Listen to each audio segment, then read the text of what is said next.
Hello viewers, నమస్కారం అందరికి. Welcome back to our channel. ఈ రోజు అయితే మనం నెల్లూరులో ఉన్నటువంటి ప్రసిద్ధమైన పుణ్యక్షేత్రానికి అయితే వచ్చున్నాం అనమాట. శ్రీ వేదగిరి లక్ష్మీ నరసింహస్వామి దేవస్థానంకి అయితే వచ్చున్నాము. నెల్లూరు నగరం నుంచి 12 కిలోమీటర్ల దూరంలో ఉంటుంది ఈ క్షేత్రం. నెల్లూరు నగరానికి రాష్ట్రంలోని అన్ని ప్రాంతాల నుండి బస్సు సౌకర్యం, రైలు సౌకర్యం అయితే ఉంటాయి. నెల్లూరు నగరానికి వచ్చిన తర్వాత ఆటో లేదా ప్రైవేటు వాహనాల్లో నరసింహస్వామి కొండ ప్రాంతానికి చేరుకోవాల్సి ఉంటుంది. ఆర్టీసీ బస్సుల సౌకర్యం చాలా తక్కువ అయితే ఉంటుంది. ఆర్టీసీ బస్సుల సౌకర్యం చేరుకోవాలంటే నెల్లూరు పట్టణంలో ఉన్న సంతపేటలోని ములిమూడి బస్టాండ్ దగ్గర నుండి బస్సు సౌకర్యం అయితే ఉంటుంది. ఆ బస్సు సౌకర్యం ద్వారా ఈ నరసింహస్వామి కొండకైతే చేరుకోవచ్చు.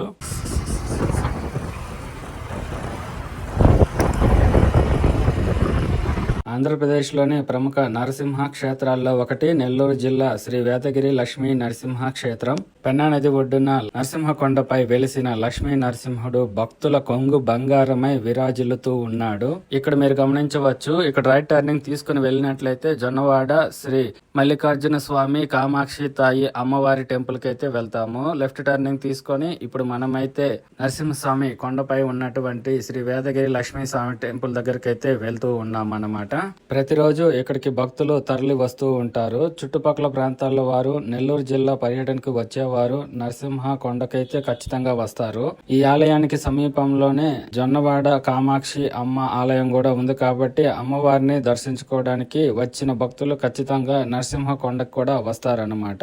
మనం రోడ్డు మార్గంలోనే వెళ్లేటప్పుడు రైట్ టర్నింగ్ తీసుకొని కొంచెం లోపలికి వెళ్ళినట్లయితే ఆ నరసింహస్వామి కొండపైకి వెళ్ళడానికి మెట్ల మార్గం కూడా ఉంటుందన్నమాట. ఇక్కడ నుంచి మీరు చూడవచ్చు. శ్రీ నరసింహస్వామి కొండ మీదకి వెళ్లే మార్గం అయితే మీకు కనిపిస్తుంది అన్నమాట.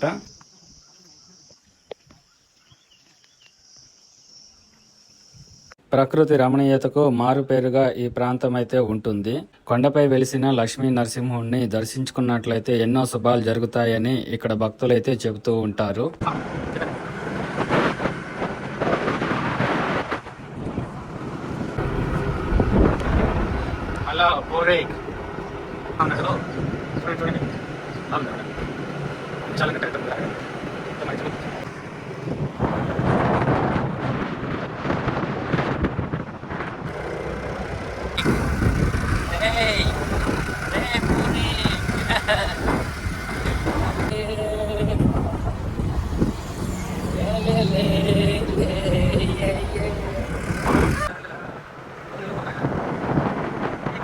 పూర్వం కాశ్యప మహర్షి ఇక్కడ హోమాలు నిర్వహించాడని, యాగ పూర్ణాహుతి నుంచి వెలిసిన జ్యోతి స్వరూపమే శ్రీ లక్ష్మీ నరసింహస్వామి అని ఇక్కడ పండితులైతే చెబుతుంటారు. మనం కొండపైకి వచ్చేటప్పుడు మార్గం మధ్యలో రోడ్డుకి ఇరువైపులా స్వామివారి 9 అవతారాల విగ్రహాలు మనకైతే దర్శనాలు ఇస్తాయి.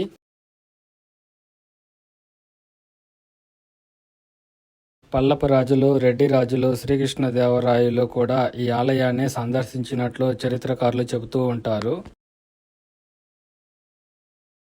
వేదగిరి లక్ష్మీ నరసింహస్వామి సన్నిధి వివాహాలకు పెట్టింది పేరు. స్వామివారి సన్నిధిలో వివాహం చేసుకుంటే 10 కాలాల పాటు పిల్లా పాపలతో ఆనందంగా ఉంటారని నమ్మకం. ఇతనే ఈరోజు మనకి గైడ్ అనమాట. ఇక్కడ డ్రాగన్ పార్క్ రిసీవ్ చేసుకున్నాడు. ఉదయం దగ్గర నుంచి సాయంత్రం వరకు మనకి ఇక్కడున్న అన్ని ఫెసిలిటీస్, దర్శనాల గురించి కూడా మనకి వివరిస్తారనమాట. ఇప్పుడే మనమైతే లక్ష్మీ నరసింహస్వామి టెంపుల్ దగ్గరికి అయితే రీచ్ అవ్వబోతున్నాము. ముందుగా ఈ వీడియో చూస్తున్న ప్రేక్షకులు ఒక లైక్ కొట్టి మన ఛానల్ సబ్స్క్రైబ్ చేసుకొని తర్వాత ఈ దేవాలయం యొక్క వివరాల గురించి వీడియోలో పూర్తిగా తెలుసుకుందాం. గ్రహ బాధలు, ఈతి బాధలు ఉండేవారు రాత్రి పూట ఈ ఆలయ ప్రాంగణంలో నిద్ర చేస్తే వారికి స్వామి కలలో కనిపిస్తారని, మహిమ చూపిస్తారని భక్తులైతే చెబుతూ ఉంటారు.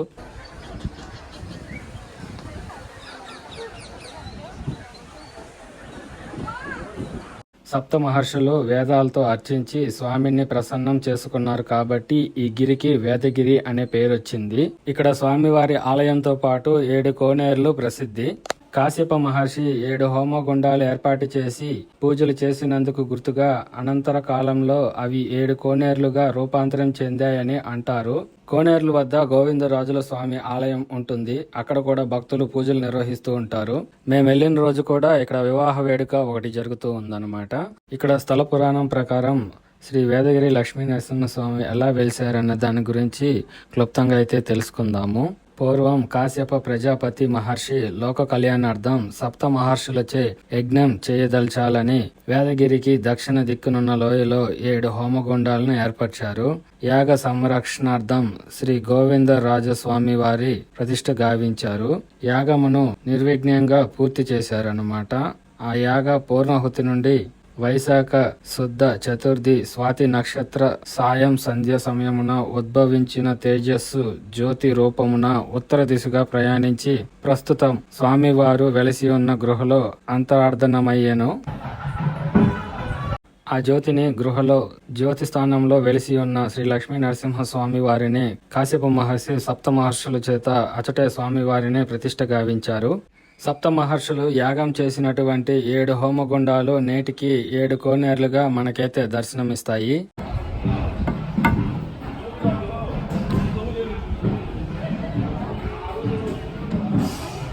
శ్రీకృష్ణార్జునుల చేత తరమబడిన అశ్వత్థామ తలదాచుకున్న గృహలో ఇచట ఉన్నవని ప్రతీతి.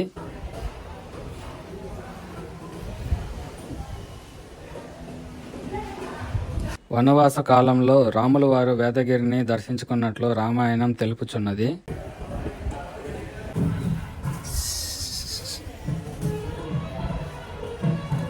తిరుమల శ్రీ వెంకటేశ్వర స్వామి వారు తిరుమలలో ప్రత్యక్షం కావడానికి ముందే వేదగిరి క్షేత్రంపై శ్రీవారు పాదం పెట్టారని, అప్పటికే శ్రీ వేదగిరి లక్ష్మీ నరసింహ స్వామి వారు ఇచ్చట వెలిసి ఉన్నందున తిరుమలపై వెలిశారని ప్రతీతి. ఇక్కడ మీకు కనిపిస్తున్నదే శ్రీ వేదగిరి లక్ష్మీ నరసింహ స్వామి వారి దేవస్థానం అన్నమాట. శ్రీ వెంకటేశ్వర స్వామి వారి పాదముద్రలు ఇప్పటికీ ఈ వేదగిరి క్షేత్రంపై దర్శించుకోవచ్చు.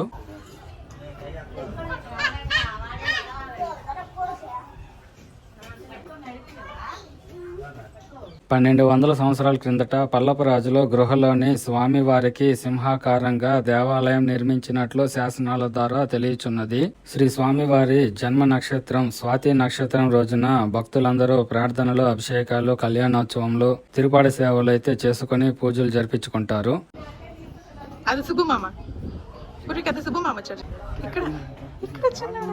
ఇక్కడ మీకు కనిపిస్తున్న క్షేత్రమే జొన్నవాడ శ్రీ కామాక్షి తాయి అమ్మవారి టెంపుల్.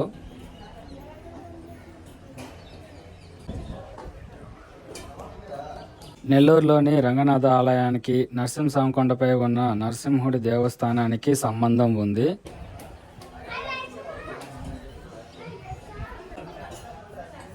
రంగనాథుడి ఉత్సవాలు ముగిసే సమయంలో నరసింహస్వామి కొండ నుంచి నరసింహుడిని ఎదురెళ్లుగా తీసుకువెళ్తారు.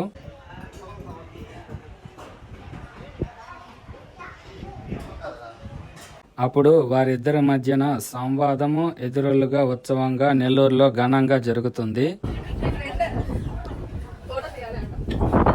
మీకు ముందుగా చెప్పినట్టు తిరుమలగిరిపై వెళ్లే సమయంలో వెంకటేశ్వరుడు ఇక్కడ తొలి అడుగు పెట్టారని అక్కడ భక్తులైతే ఆ స్వామి పాదముద్రకు పూజలైతే చేస్తూ ఉంటారు. ఇక్కడ ఆలయంలో సంతాన వృక్షానికి చీర కొంగు చించి ముడుపుగా కడితే ఖచ్చితంగా పిల్లలు పుడతారని అంటుంటారు.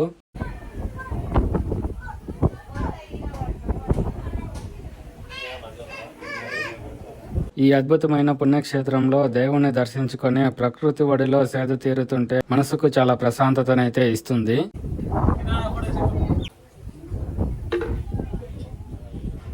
చాలా మంది భక్తులు రాత్రి వేళ శ్రీ వేదగిరి లక్ష్మీ స్వామి వారి దేవస్థానంలో నిద్రలు కూడా చేస్తారు.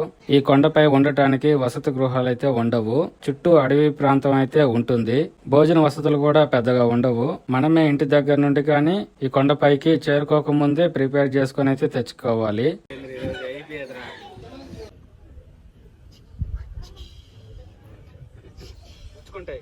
ఇక ఈ దేవాలయ సమయాలు వచ్చేసి ఉదయం 6 గంటల నుండి రాత్రి 8 గంటల వరకు శ్రీ వేదగిరి లక్ష్మీ నరసింహస్వామిని అయితే మనం అయితే దర్శించుకోవచ్చు అన్నమాట.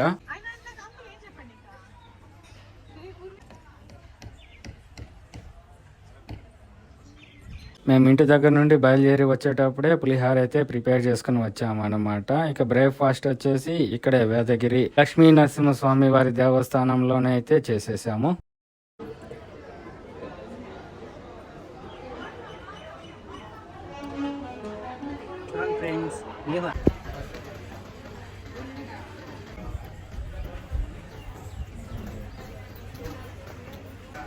చాలా బాగుంది. Thank you so much. అదండి విషయం. ఇక ఈ వీడియో ఇంతటితో సమాప్తం. ఈ వీడియో కనుక మీకు నచ్చినట్లయితే లైక్ చేయండి, షేర్ చేయండి. అలాగే ఈ వీడియోపై మీ అభిప్రాయాన్ని కామెంట్ రూపంలో తెలపండి. మన ఛానల్ కొత్తగా చూస్తున్నట్లయితే సబ్స్క్రైబ్ చేసుకోండి. అందరికీ ధన్యవాదాలు. Thanks for watching.